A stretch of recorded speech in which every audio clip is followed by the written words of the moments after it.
And happy spring. Welcome to the Miller Center. I'm Marc Selverstone, Director of Presidential Studies at the Miller Center. And I am pleased to welcome you today to this conversation with Talmage Boston and Steve Gillon about Talmage's recent book, How the Best Did It, Leadership Lessons from Our Top Presidents. For those of you unfamiliar with the Miller Center, we're a nonpartisan institution at the University of Virginia that explores how the presidency addresses national priorities and engages with scholars and citizens to solve major problems, particularly to help shape a more responsible and effective presidency. We're delighted to be partnering for this event with the Virginia Festival of the Book. The festival is a program of Virginia Humanities, a statewide organization whose mission is to connect people and ideas to explore the human experience. Most festival events are free of charge, but they are not free to produce. So my friends at the festival tell me that your support helps to keep this wonderful event going year after year. And if you'd like to support the festival, you can do so using one of the QR codes found in the back of your brochure. And speaking of support, I'd like to recognize several people who made this event possible. For the Miller Center, that's Programming Chair Christina Lopez-Guittardi-Chow, and our entire events, communications, and advancement teams. And for the festival, that would be its principal sponsor, Michelle and David Baldacci. And with that, I'm delighted to welcome Talmage and Steve. Talmage Boston is a well-known figure among leading historians as an author, speaker, and on-stage interviewer. He's also one of the most highly recognized lawyers in Texas.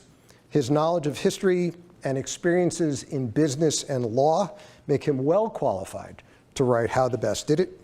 Talmage lives in Dallas with his wife Claire, son Scott, daughter Lindsay, son-in-law Mitchell, and grandson Nolan. Steve Gillon is Senior Non-Resident Fellow at the Miller Center and Professor Emeritus at the University of Oklahoma.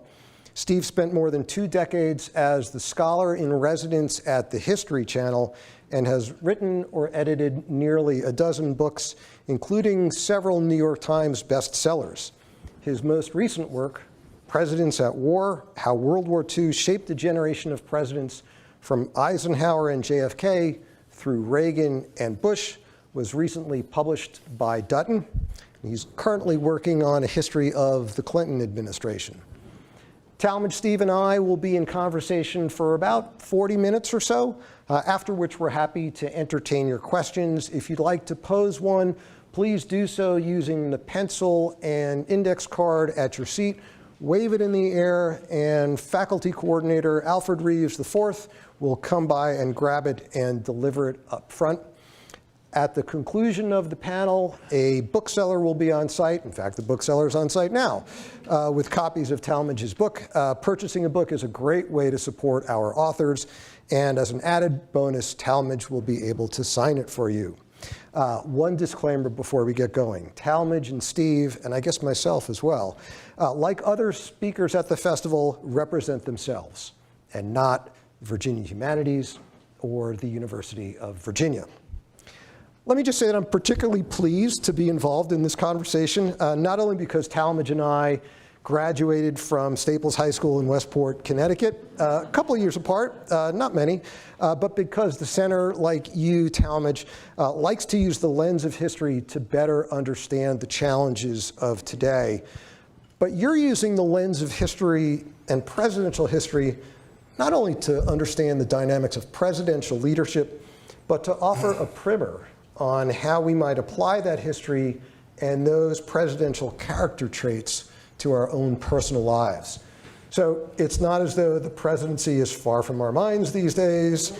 But for you, how is it that you hit upon this as a project? Well, I'm a capitalist, and it seems like presidential history sells better than any other history. I think there's a reason for it. I think it's because these were the greatest leaders in our history. Their years in the White House is so well chronicled and analyzed and overanalyzed. And so we have more access to more complete information about our greatest leaders. And the great thing about the subject of leadership is it applies across the board, such that if you learn the best leadership traits of our greatest presidents, you can apply those if you're the head of a nonprofit, a law firm, a company, whatever organization you may be a part of. These traits apply across the board. So everybody in this room I know knows that in recent years, America seems less and less interested in history. There's fewer history majors in our universities. It's quite a struggle. And I think the reason is because there's been too much focus on the facts and not enough on how this stuff can really be applied to our daily lives to be able to impact us in a positive way. And so that's what I try to do in this book. At the end of each of the chapters, 8 chapters on 8 presidents, I have a section called Personal Application for the reader to ask him or herself, how am I doing on these leadership traits that caused George Washington to be so successful? Same after each of the other 7 chapters. So that's my hope, to get people to recognize the importance of presidential history in the grand scheme of things and how it can be useful to our daily lives. And so the leadership that you're talking about is primarily rhetorical leadership, on the stump, the power of persuasion. Dick Neustadt, 1960, wrote a very important book on presidential power. The power of the presidency is the power to persuade. Is that really what you're focused on? That's a big part of it. I mean, obviously, when we look back on history, we pay most attention. What did this president say? Obviously, what did he do?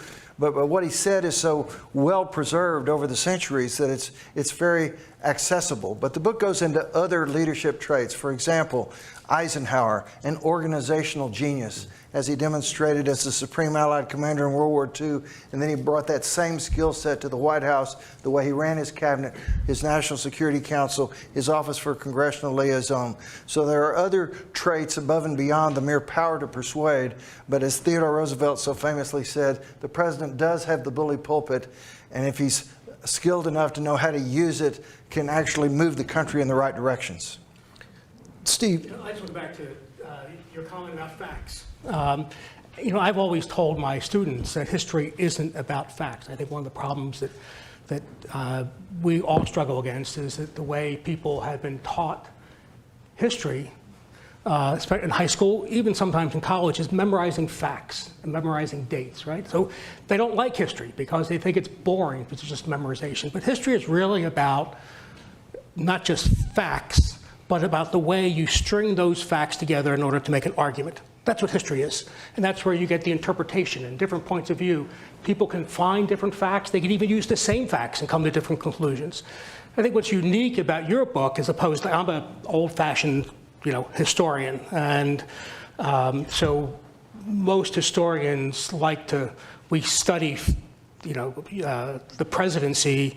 We'll study one presidency, or we'll study, and we're sort of immersed in the idea of the moment and how presidents deal with situations in that moment. We don't usually try to draw out big conclusions. We're all struck by the Santayana. Oh, remember Santayana. Those who don't remember the past are condemned to repeat it. And I think your approach is unique, and it's unique from what professional historians do, because you say this is a usable past. And there are lessons that we can learn and lessons that are being applied today. And I think that's what makes your book different from, your typical history book. As you said, it can be applied I think everyone who wants to occupy the Oval Office should probably read a couple chapters anyway. But I think it's I'd be okay with that. What's that? You'd be okay with that? I'd be okay with it. In fact, when I did the podcast for the White House Historical Association, Stuart McLaurin came to me at the very beginning and said, I've got 2 copies of your book. I want you to sign one for me, and I want you to sign the other one to President Joe Biden. I'm going to personally deliver it to him. Wow. But to your point on history, Ken Burns loves to tell the story. He says, everybody, or most people, cannot remember the last names of their high school history teacher, but you remember the first name, Coach. Yeah. Right. Therein lies the problem. Absolutely. That was not our high school. We had really smart coaches who were very good teachers at our high school. Yeah. But you talk about this usable past, and it's something that we hear again and again. There are some people who are concerned about it because there's the possibility that if you're really focusing on a usable past, you're going to try to use it in ways that might not be correct or valid. You might be pursuing advocacy history where you come up with the answers before you actually pose the question. That said, this notion of applied history, I think, is relevant to all of us. And I'm grasping here. I think it was the 1930 AHA President's Address, Carl Becker, every man his own historian. We're all historians. We're all walking around basing our next actions upon that which came before, because we're carrying around these experiences that inform how we go forward in the present. And Steve, I wanted to turn to you because your most recent book, Presidents at War, uses this kind of lens. You're focusing on these post-war presidents and thinking about how they did their job in the post-war era.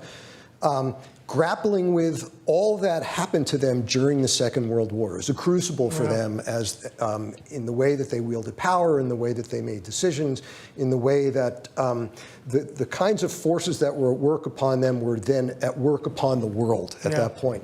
Talk about what you have found in your subjects' uses of the past and how important it was for them, and how important it will be for us today too. Yeah, well, that's a great question. I don't have an answer to it. Let's move on. And this goes to the issue of a usable past. So what you have is a generation of American presidents, beginning with Eisenhower up to George H.W. Bush, with the exception of Jimmy Carter, who were involved in World War II in one way or another. Either it's Ronald Reagan, who's on the West Coast, or you have George H.W. Bush, who has a near-death experience and shows enormous courage, and JFK, and we all know the PT-109 story. And they learned lessons from their experience during war. They learned what were known as the lessons of Munich. And the lessons of Munich is if you appease an aggressor, that you will eventually have to pay a greater price down the road. So in the post-war period, they wanted to apply to Stalin what they thought that the West should have done to Hitler in the 1930s. And so it's this overwhelming sort of really straitjacket that they are consumed by. And you see it with Eisenhower and Kennedy and Johnson. And the problem is that you can learn the right lesson from the past, but then misapply it. So, for example, the Cold War and the lessons of Munich were appropriate, or I should say the lessons of Munich were appropriate for the early years of the Cold War. It was Harry Truman, who I would include among the great presidents, because Truman's a great example of a president who, when he left office, had dismal ratings, who now historians think highly of, because we've thought differently about the Cold War and about the controversial steps he took during the Cold War to prevent Soviet aggression in Western Europe and elsewhere. But what happens, though, is that these policymakers take those lessons and they apply them to a part of the world where it isn't relevant, primarily Vietnam. And that's how we get involved in Vietnam. And every president, Eisenhower, for example, is often credited for not expanding the war in Vietnam. And there's this great famous meeting that takes place in 1954 where he's meeting with his national security team. And Eisenhower knew a little about the military, and his advisors were all telling him that we needed to save what was left of the French compound in Dien Bien Phu. And some were even recommending that we use nuclear weapons to save it. And Eisenhower, for 2 hours, argues with him. And he says, there is no way we're dropping another atom bomb in Asia. And secondly, this isn't a war that we should fight. He walks out to a press conference and he announces the domino theory, which essentially took the lessons of Munich that had been applied to Western Europe and applies them just about anywhere in the world. And in that sense, even though he was restrained in the way he used force, he helped reinforce that paradigm. You see Kennedy questioning it, but he dies before. And then, of course, Johnson is not only does he not have the willingness and the confidence to stand up to his military people, but if you look at his, the statements that he makes, the letters and the speeches, he refers to Munich all the time, and that's how he justifies his involvement in Vietnam. So this gets to, when it gets to applied history, you can learn the right lesson, and you can apply it partially for a period of time where it's relevant, but then you can take it and apply it in a situation where it's really not relevant, and that's the danger. So you're talking, I'm sorry. I was going to say, like anything else, history can be used and it can be abused. Sure. And Steve's book is a perfect example of it being abused in terms of people knowing what happened vis-a-vis appeasement in Munich, but then applying it to a totally different circumstance where that lesson really doesn't work under these circumstances. But like in this era, Trump's first time around, he immediately started comparing himself to Andrew Jackson. Now all of a sudden he's comparing himself to James Polk and William McKinley. And of course you've seen all the editorials by McKinley scholars, Polk scholars saying, no, he's got it all wrong. So anyway, you have to be careful when people start trying to plug in history to determine what happened today. But Harry Truman famously said, it takes 50 years for the dust to settle. And so you can draw all kinds of conclusions today about what's going on today or even what happened 10 years ago.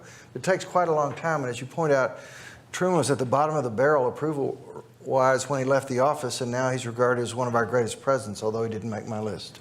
So, and we can talk about this. We can talk about that. I want to talk about your list, and I want to do so by highlighting the fact that what you're doing most recently in Presidents at War is focusing on a really searing experience that was a public event for so many. Yes. Talmage, you focus on 8 presidents for whom their private searing experiences, many of them, seem to be really consequential. So could you run down the folks that you focus on and speak about some of those experiences, particularly the most inspirational of them?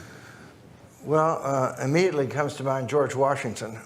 Washington, of course, is famous for after he leads the Continental Army to victory in the Revolutionary War, and everybody thinks, well, he could be king. He's the most powerful guy. He's the most respected guy. He can do whatever he wants. He says, no, I want to go back to Mount Vernon.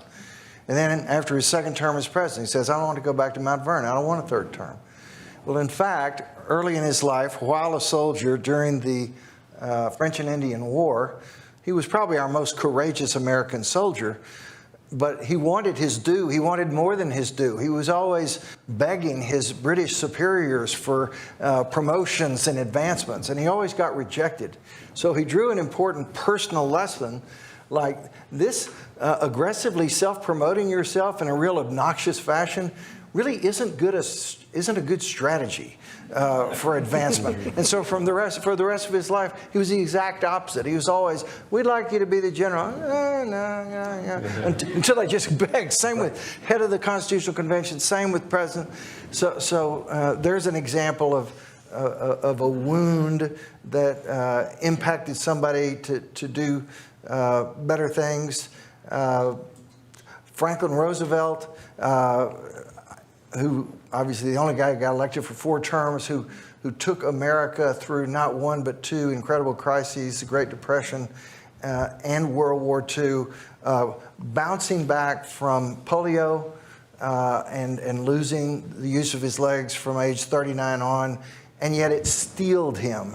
Not only that, it made him a more appealing person. It gave him more empathy. It gave him more patience, such that in many ways polio was the best thing that ever happened to him in terms of his being a successful president and being able to see it through and overcome all kinds of obstacles, which he had demonstrated so notably in the way he overcame polio. And the other presidents that you highlight as well, and the way that you made your selections? Well, I made my selections in large part because of the C-SPAN presidential ranking poll. The C-SPAN television network, every time one president leaves the White House and another one comes in, they take the country's 150 leading historians and they ask them to rank our presidents from best to worst on the basis of 10 presidential leadership traits. And you can Google C-SPAN presidential ranking poll and read all about it. The last 2 times they've done it, 2017 when Obama went out and Trump came in, 2021 when Trump went out and Biden came in, the top 9 were identical. Lincoln 1, Washington 2, FDR 3, Theodore Roosevelt 4, Eisenhower 5, Truman 6, Jefferson 7, Kennedy 8, Reagan 9. So as I said, I think Truman's overrated. Obviously, he got us into Korea, had no idea how to get us out. It took Eisenhower to get us out. McCarthyism, he had no idea how to deal with McCarthyism. And he gets credit for how he brought a prompt into World War II with the dropping of the A-bombs, when in fact there was no choice there. Plan B was to invade Japan and lose hundreds of thousands, if not millions of lives. So we can agree to disagree on Truman's stature. People say, well, who would be your 9th president? I'd say probably Truman. But in any case, I think Reagan's underrated. H.W. Brands, 2-time Pulitzer, says what Franklin Roosevelt was to the first half of the 20th century, Reagan was to the second. Richard Reeves, what Franklin Roosevelt was to liberal Democrats, Reagan was the voice of conservative Republicans. So this incredibly impactful person who brought an end to the Cold War, revived the American economy, restored American self-confidence. Obviously, Iran-Contra was not exactly his finest hour. But overall, I mean, none of these guys is perfect. In fact, in each of my chapters, I have a section toward the end on their flaws. I don't want anybody to think that any of these people deserves to stand on a pedestal, although Lincoln's pretty high up there. Tolstoy referred to Lincoln as a miniature Christ, and that's Tolstoy. Anyway, yes, they all had flaws, but again, with this idea of applied history, what can we learn from the things they did right? Yeah, let's be aware. Let's recognize what Thomas Jefferson was doing with Sally Hemings in Monticello. Let's recognize that Theodore Roosevelt, after he left the White House, twisted off and went sideways and died within 10 years and pushed his sons to the front line, and one of them got killed. I mean, all kinds of mistakes have been made. John F. Kennedy's serial philandering, et cetera. But nonetheless, let's focus on the good things and think about how can we use that. Yeah, it's good. Some people say, well, is your next book going to be how the worst did it? What can we learn from our worst president? I say, I do not want to spend 2 years of my life researching our worst presidents.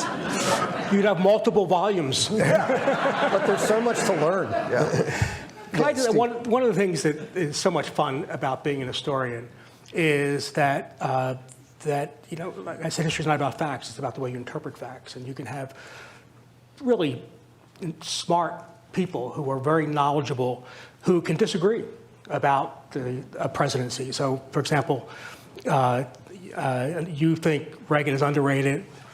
I think he's overrated. You know, you think Truman is overrated, and I think he's underrated. But that's fine. You know, that's what we do, right? There's no right answer. That's exactly right. There's no right answer. Yeah. This isn't math. I mean, there wouldn't be jobs for historians if we all agreed, right? So we got it. In fact, get this. I had lunch yesterday with a friend of mine who's about to read a book that's been finished. Thank God it hasn't yet been published. I hope it never gets published.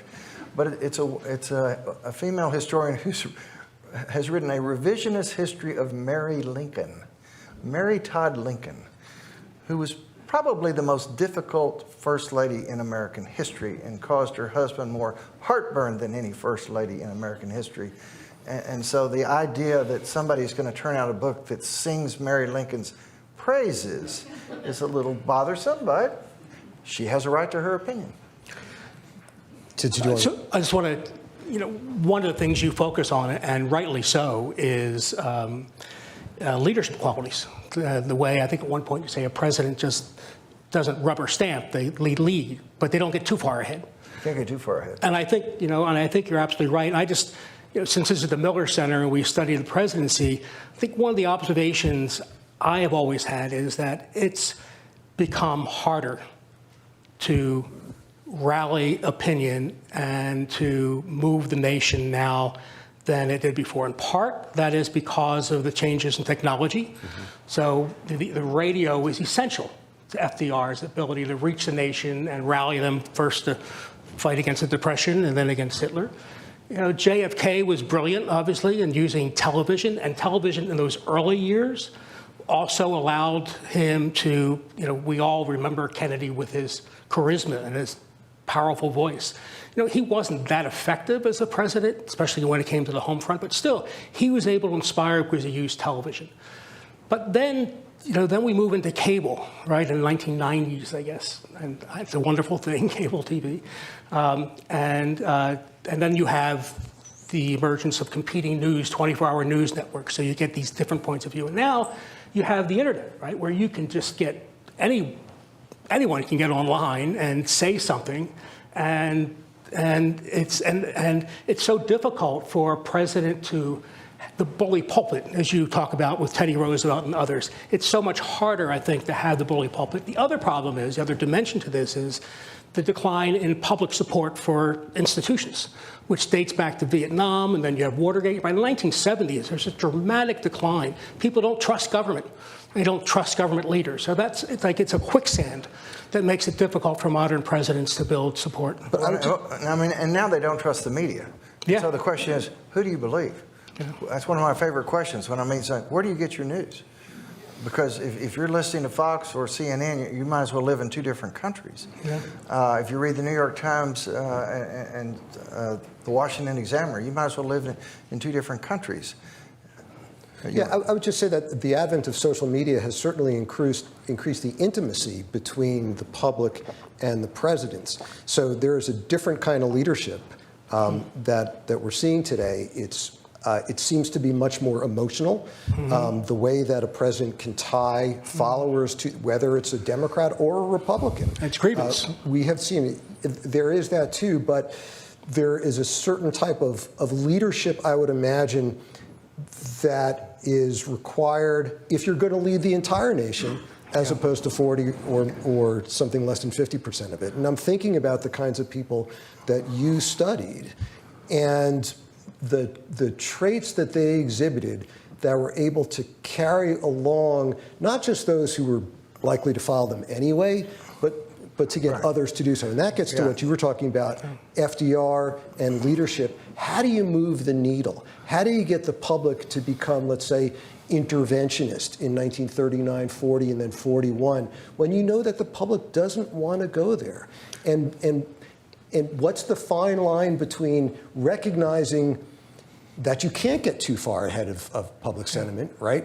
With the public, everything is possible. Without it, nothing is possible. Paraphrasing Lincoln somehow here. But how do you move the public in a direction that you believe wholeheartedly is the appropriate course for the nation? Well, I think number one, you have to have credibility.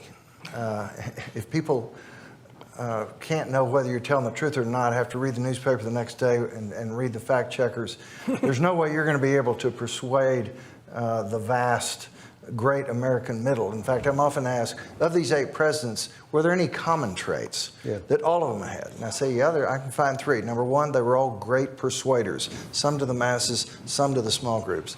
Number 2, they all had self-awareness. They knew their strengths and they knew their weaknesses. And where they were weak, they brought in people who were strong in the areas to minimize that weaknesses. But third, and most important to your point, Mark, is they all governed with their eye on the great American middle.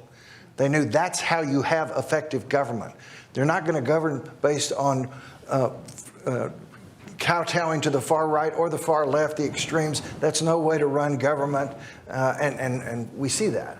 And so that's a central reason for why all these guys were so successful. You look at FDR, 4 elections, all 4. He had over 80% of the electoral college. You look at Reagan, first time around, Carter wins 5 states. Second time around, Mondale wins 1 state. Why is that? Because there's so many Reagan Democrats. Lincoln, first time around, he gets a plurality, doesn't even get it. But finally, success in the war, gets reelected. Surprisingly, who knows what great things he could have done in his second term had he not been assassinated.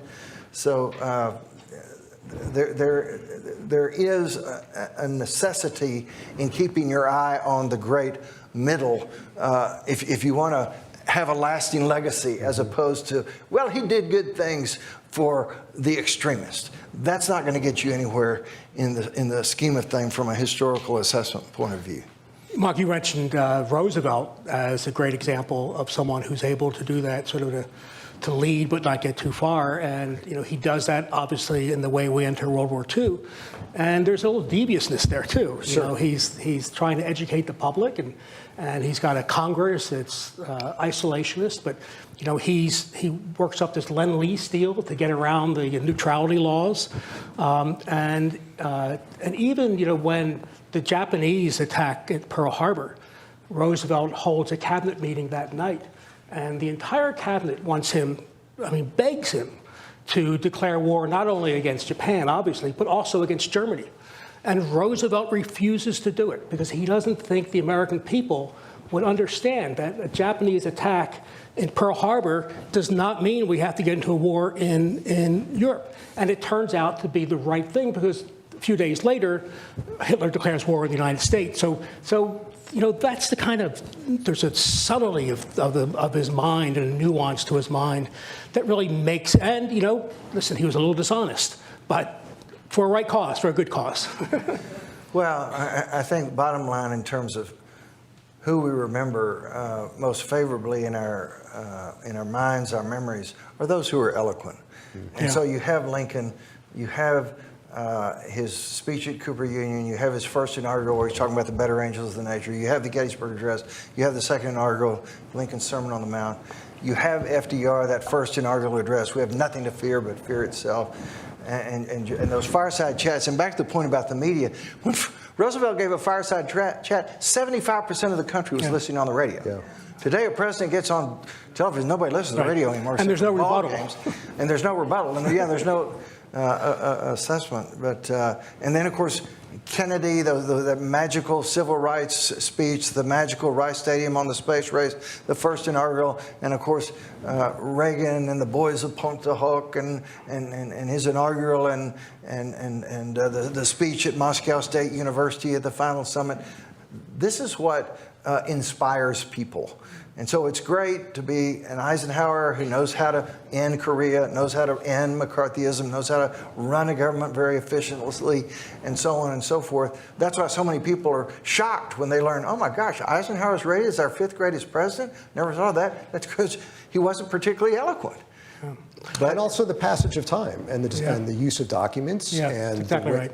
And the way that the questions of today inform our understanding of yesterday. That's certainly the case with Eisenhower. It was absolutely the case with Truman.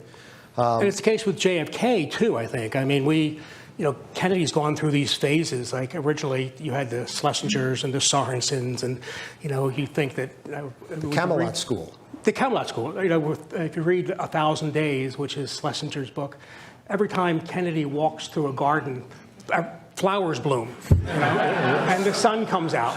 And Arthur's a wonderful guy, and he was very helpful to me early in my career. But we know where it was. And then the next phase was all the stuff about his personal life, and really that we learned more about that when Bob Dallek wrote his book. Dallek was the first person to get access to Kennedy's medical records. Right. And now what's happening, there's a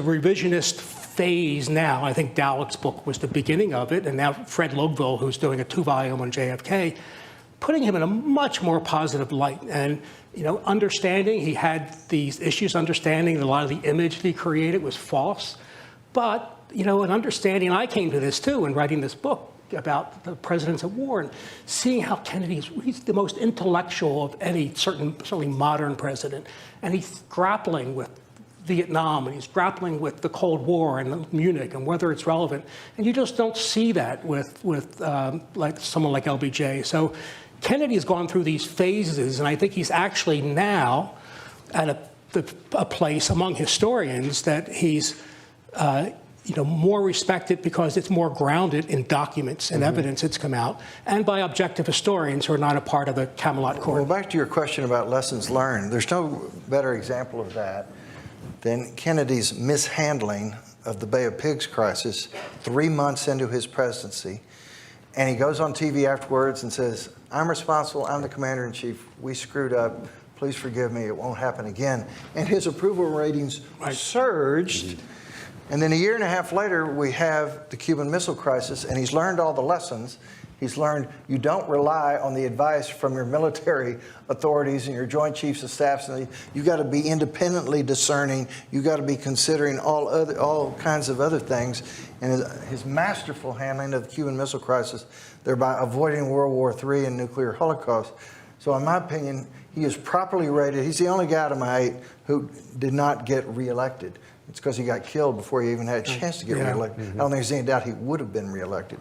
But nonetheless, in 3 years, to have the impact he did at that critical time, the Cold War, the missile crisis, the civil rights, he had a great run. And back to my point, yes, he had all kinds of flaws. But let's acknowledge him. But let's not lose sight of his greatness. So this is also an argument without end.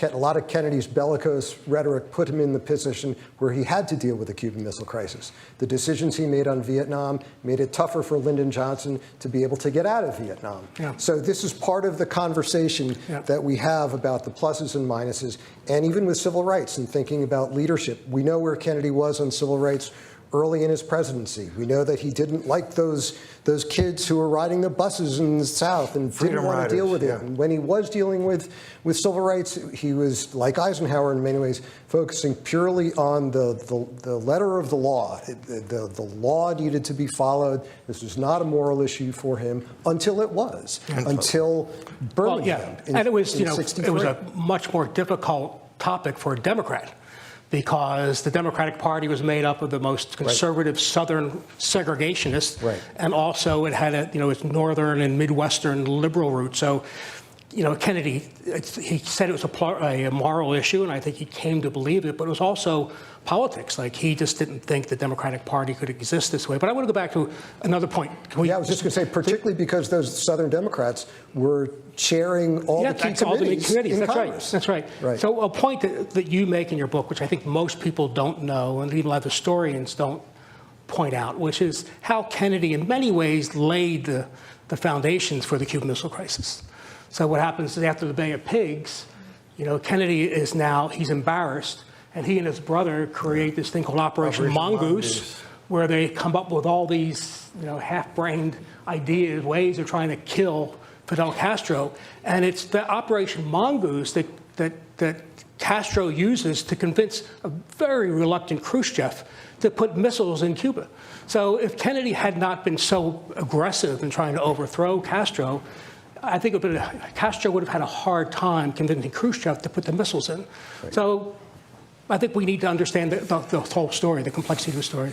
But it is such a fun story, because when Kennedy reaches a resolution with Khrushchev, the most important terms are not disclosed not only to the public, but even to Vice President Lyndon Johnson and others. And that is, we'll pull our American missiles out of Turkey if you'll pull your Russian missiles out of Cuba. But we're not going to announce that. We're going to act like we had to stare down Khrushchev and you blinked. And because of my American charisma and moxie and so forth, that's how you do it. And since LBJ didn't even know about the Turkey missile trade, he thought, no, that is how you do it. And so there's a lot of historians who think that emboldened his attitude about Vietnam, and that if he'd known the real truth about why the Cuban Missile Crisis, the terms by which the Cuban Missile Crisis got resolved, he might not have been as bold on Vietnam. But Kennedy didn't share anything with Johnson, which was one of his frustrations as vice president. And the Jupiter missiles, Kennedy had wanted to pull the Jupiter missiles out before. They were obsolete. And so this just gave him an opportunity to do so. And I think it was a reasonable compromise. Jupiter missiles are the end of the world. Great. Keep them coming. If you have more questions, Alfred will grab them and bring them up. I got a lot of questions. Before we'll turn to them. Don't take Barbara's, which is probably a smart one. I don't want to answer it. It'll be a hard one. I won't be able to answer it. You focus on character a lot. I mean, obviously you deal with policy. Policy is at the heart, the decision-making that you highlight throughout all of these presidents, throughout the entirety of our history, fills your book. But so much of what you focus on is really about the character of these people and the way that they displayed character in crisis moments but also kind of in run-of-the-mill moments and their ability to kind of rally people around them to their own point of view. I realize that there's a lot of people in today's world, particularly in today's world, who think that what counts is policy and not character. I'm not one of those people. There's no way I'm ever going to have a high regard and recognize someone as a hero who I think truly does not have a high integrity, strong character. Now there's the Jimmy Carters of the world who had high integrity and great character, but he was not an effective president. So just by having great character doesn't necessarily mean you're going to be a great president. But if you want to elevate onto this Mount Rushmore level of our greatest president, it sure helps. But as I've said, none of us are perfect. They all have their Achilles heels. But overall, when they spoke to the American people, was what they said trustworthy? And I'm often asked, hey, why isn't Lyndon Johnson in your top 8? And I said, yeah, he did all those great things on civil rights, greatest civil rights president since Abraham Lincoln. But we can't forget Vietnam, and especially we can't forget the way he repeatedly lied to the American people about what was going on in Vietnam. To me, that's an unforgivable sin, and that's why I regard Johnson as a good but not a great president because of that serious character flaw. So you highlight the importance of character on presidential choice, on policy. Should it be a matter of presidential selection for the public? Should what be a matter of Character? Like, well, I mean, character to be on. Well, yeah, we live in this wonderful free country where everybody has the freedom to decide what's important to you when it comes time to cast your votes. And obviously where a candidate stands on certain issues is extremely important. But ultimately, particularly with the president, they're going to be in there for 4 years, potentially 8 years. And do you really want somebody in there who, in many respects, tells the truth at best 50% of the time? That's up to everybody to make a decision as to whether that should be a criteria. I've told you I give great weight to casting a vote for somebody who I think has a high level of integrity. Obviously, on top of seeing things the way I do on at least most of the issues. So one of the questions from the audience speaks to a question that I myself had. At the end of you'll see at the end of each of his chapters, Talmage poses these really wonderful questions for us to consider about various presidents. So for instance, Lincoln. This is for us to reflect on. Have you ever tried to change someone's mind without changing his heart? FDR. You can't do it. Do you respond to crises with fear? And if so, how does that manifest? Reagan, are you an optimist or a pessimist? And how might those attributes rub off on those around you?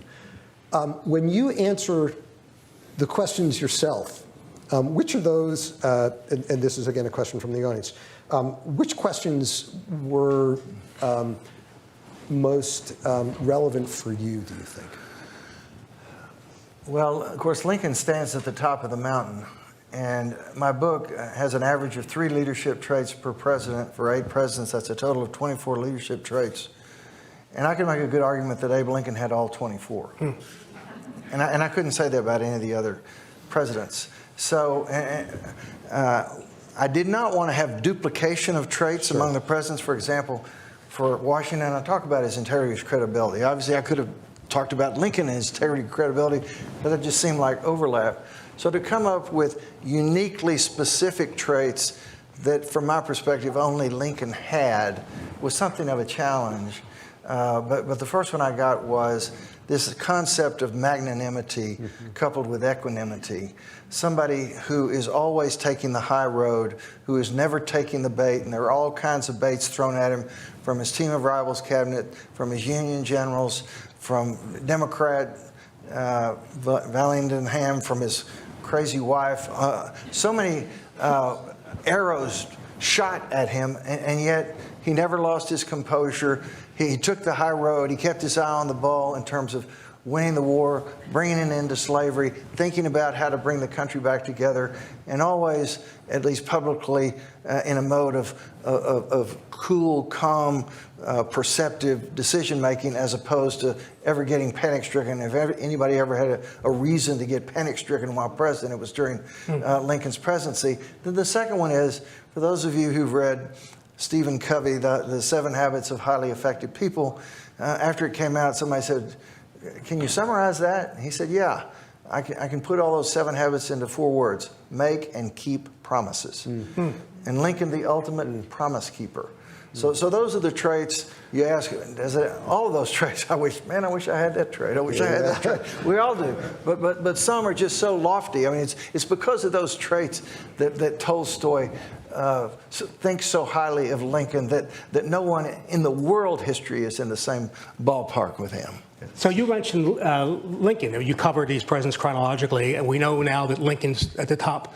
How would you rank the others? Well, I think Washington is a close second. I mean, the more you study Washington, starting off brand new, setting these precedents, trying to hold this country together. Probably everybody in this room has seen the Broadway show Hamilton, with Adams and Hamilton and the Federalists at war with Jefferson and Madison, the Democrats constantly, and holding it together and making certain compromise happen, that we get the National Bank, but we get the Capitol on the Potomac, and working out that compromise. I think Washington definitely number 2. FDR, the fact that he weathered not one but 2 major crises, probably 2 of the 4 major crises in the history of the country, and he was president for both of them. So you got to recognize that. Theodore Roosevelt is something of an anomaly. He's beloved. I suspect there's people in this room who think TR is their favorite president, and yet we didn't have a war, we didn't have a depression. What is it about this guy that he's on Mount Rushmore? We're getting ready to have a presidential library in the Badlands of North Dakota that opens next year. He was just a personality that people loved, yeah, but he did expand the presidency. I mean, we're all living in a world now where we have an inept and dysfunctional Congress who doesn't seem capable of addressing America's needs. And this has been going on for quite some time.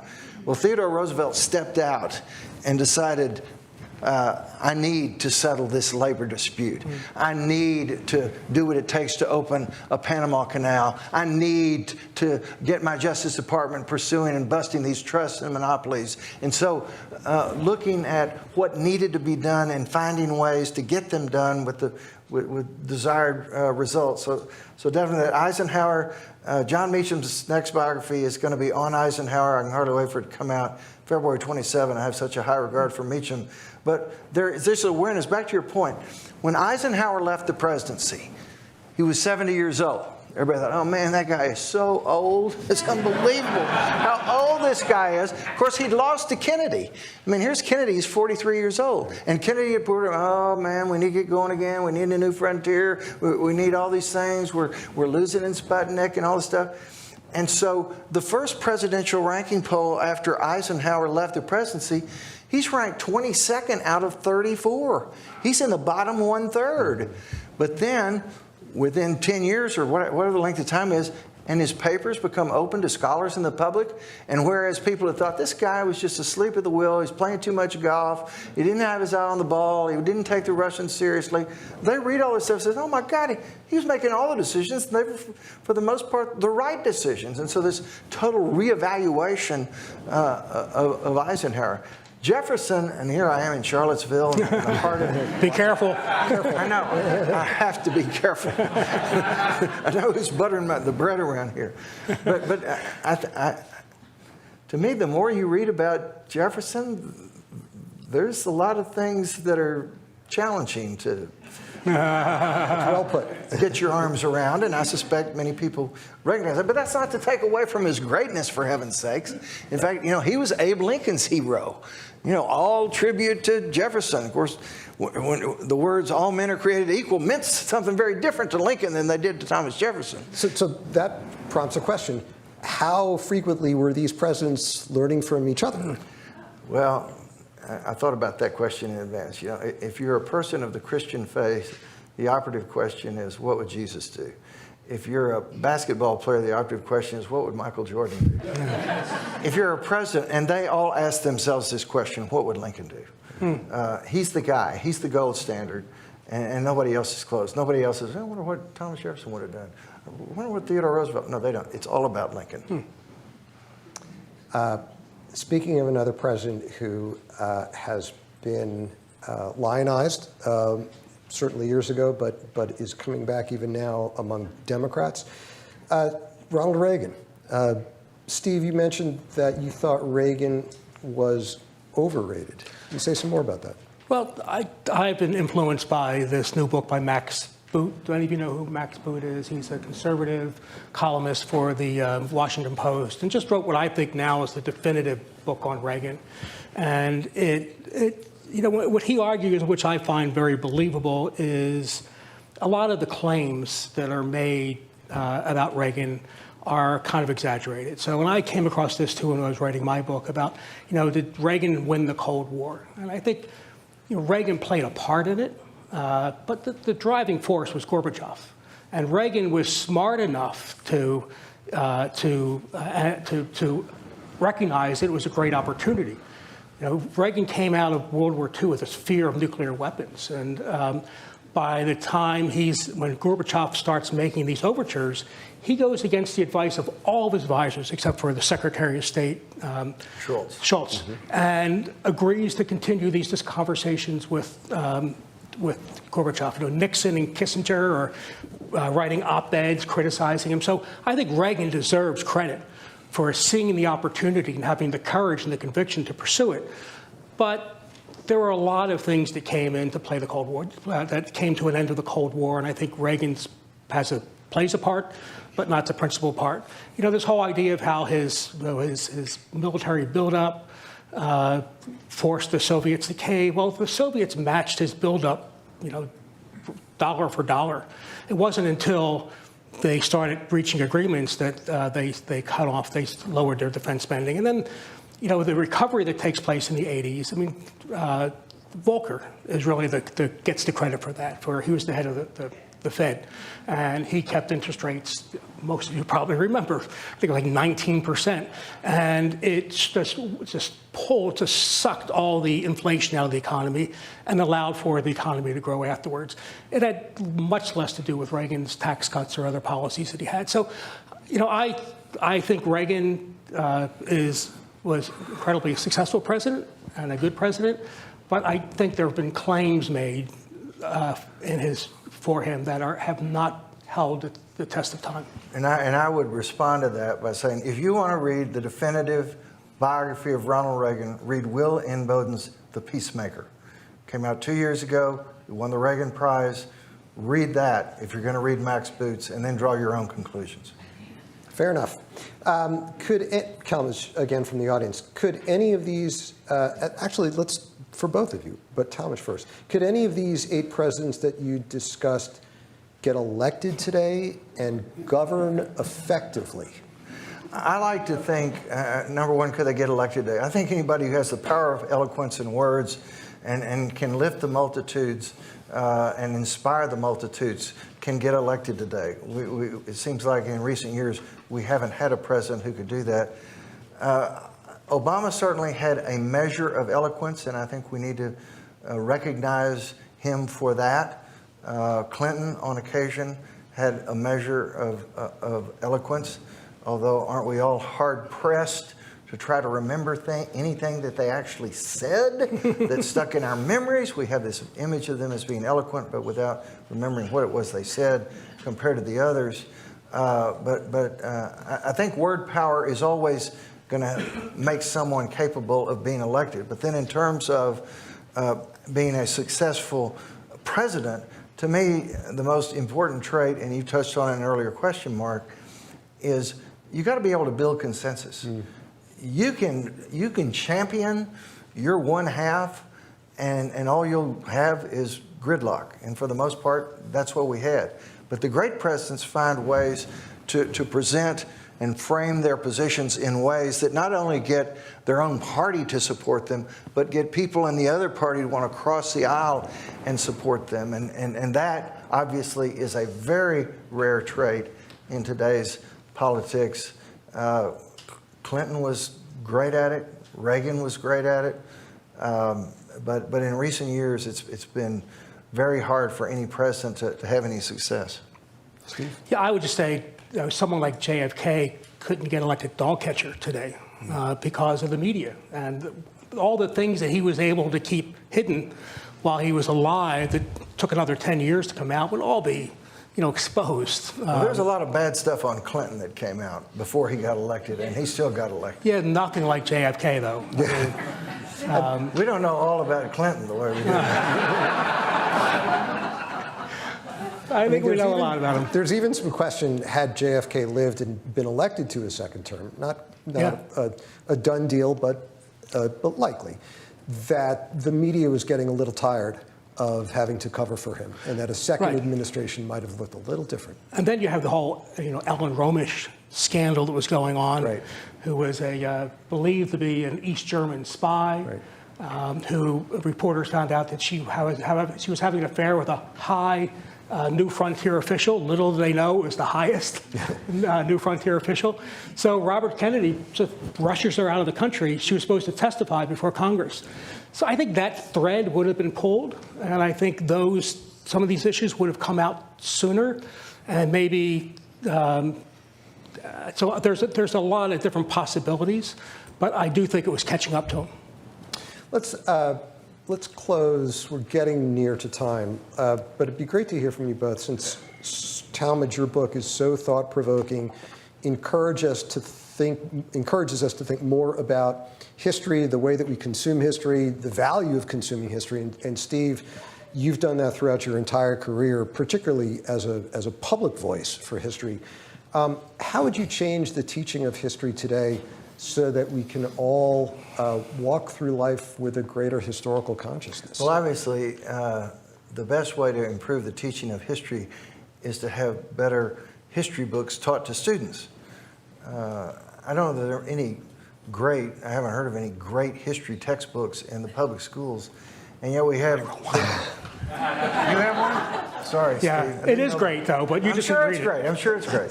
But for the most part, they're boring. They're full of dates, and there's no effort to apply them, and so on and so forth. And yet we have, with each. I said in the introduction to my book that I stand on the shoulders of the prior historians. We're just getting better and better and better. We get more and more information. There's always new stuff turning out that people use to build their conclusions on. Great writers, great thinkers, and yet I look at this room and I have the greatest respect for the people in this room, but let's face it, we're all, shall we say, mature? Shall we say that there's a fair amount of seriously gray hair in this room? Or no hair. And you look around this room and you say, where are the young people? And I think that's because they didn't get it in school, and then once they got in the real world, it's only about making money, technology, business. Who's got time for history? And yet, what's the loss when they don't know our history? So I think a key start would be if we took these great historians who are, including Steve, but I'm glad to hear your book's in the school, but I mean others, to get students reading the right stuff, because this stuff is so fascinating. If you'll take the time to read it and discuss it. But as long as you don't have great books in the schools, don't expect students to be excited about history. Yeah, I agree. I think that's part of it. There's a larger issue here, and it's one of the reasons why I find your book so refreshing and fun and interesting. There's a crisis in the history profession. Most people like me, classically trained historians, don't study the presidency anymore. We don't study Congress. The focus is on social and cultural history. And ever since the 1960s, the focus among most historians has been on groups that have traditionally been left out of the narrative, which is a really important thing to do. But in the process, we lose sight of the presidency touches, the federal government touches our lives in more ways than it ever did before. But we don't teach that. We teach about various social movements, which again, I think is very important. And the challenge in writing a textbook that I ran into is that there is no longer an overarching narrative to American history. And we had one before. It was flawed. But no new narrative has taken its place. So I think when you read textbooks, you read about this and you read about that, but what is it that ties it all together? And I guess historically, I'm considered a conservative because I think there is such a thing as an American identity and such a thing as American character. But that gets to me, I would never say that in a faculty room. But I think so. It's the textbooks is a reflection of a much larger problem. And I think, I told you this before, and I really believe it, is that some of my favorite books about modern American history are not written by historians. They're written by people who, I used to tell young scholars who wanted to be more, public and publish with commercial presses and do other things. The first thing you have to do is unlearn everything you learned in grad school.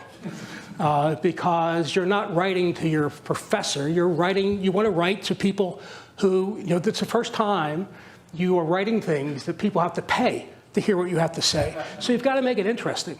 And so I think there's a whole incentive system that's been warped, and it's reflected in textbooks. Yeah. Great conversation. Yes, but can I say, I know I sort of, people say there's lumpers and splinters in history, right? And you're a lumper, which is a good thing because you tie things together. Most historians like me are splinters, and I was like, doing the splinters.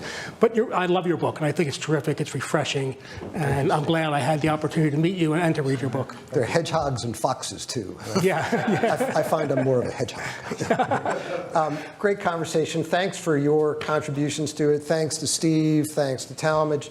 Talmage will be outside signing books. Please go meet him there. Buy the book. It's a great read. He'll be happy to sign it for you. Before you go, we'd like to ask for your feedback on the panel and the festival in general.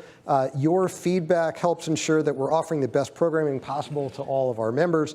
We ask that you please take a moment and complete our survey, again, using the QR code in your brochure. If you prefer a paper copy, our site coordinator can provide one. We'll be outside. For each survey that you complete, we'll enter your name into a drawing for a book signed by one of our festival authors or a letterpress from past events.